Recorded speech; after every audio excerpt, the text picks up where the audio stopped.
Et c'est le moment d'aller retrouver nos parlementaires pour revoir ce qui s'est dit aux communes aujourd'hui. Je vous présente mes invités du Parti conservateur, Robert Gaughan. Bonsoir. Bonsoir, Pierre. Bienvenue à Wang Mai du Nouveau Parti démocratique. Merci. Et bienvenue à John McCallum du Parti libéral. Merci, bonsoir. Alors, je commence, dans le fond, la même question à vous trois, mais je vais commencer avec M. Gaughan. Dépôt du rapport du vérificateur général du Canada aujourd'hui. J'aimerais entendre vos observations générales sur ce qui a été dit dans ce rapport et les conclusions à laquelle vous en arrivez. Ben, on est ravis de constater que le vérificateur général nous dit que nos ministères ont trouvé une façon plus efficace de mesurer le rendement et puis l'efficacité de nos programmes.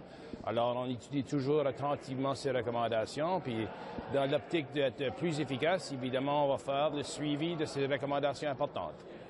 Au NPD, comment on voit ça?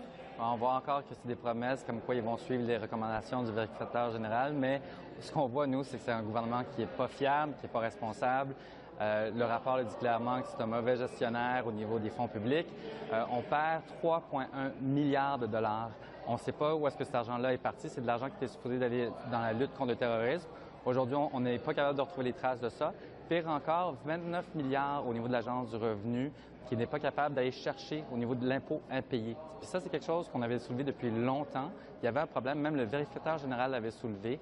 On parle de 29 milliards de dollars. Ça, c'est de l'argent que les contribuables canadiens, la classe moyenne, doivent compenser pour l'argent que le gouvernement n'est pas capable d'aller chercher pour ceux qui ne payent pas leurs impôts, et incluant ceux qui fraudent et qui vont dans les paradis fiscaux. Et c'est quoi la réponse du gouvernement conservateur? C'est de couper les postes des gens au sein de l'Agence du revenu qui doivent aller chercher cet argent-là. C'est incroyable.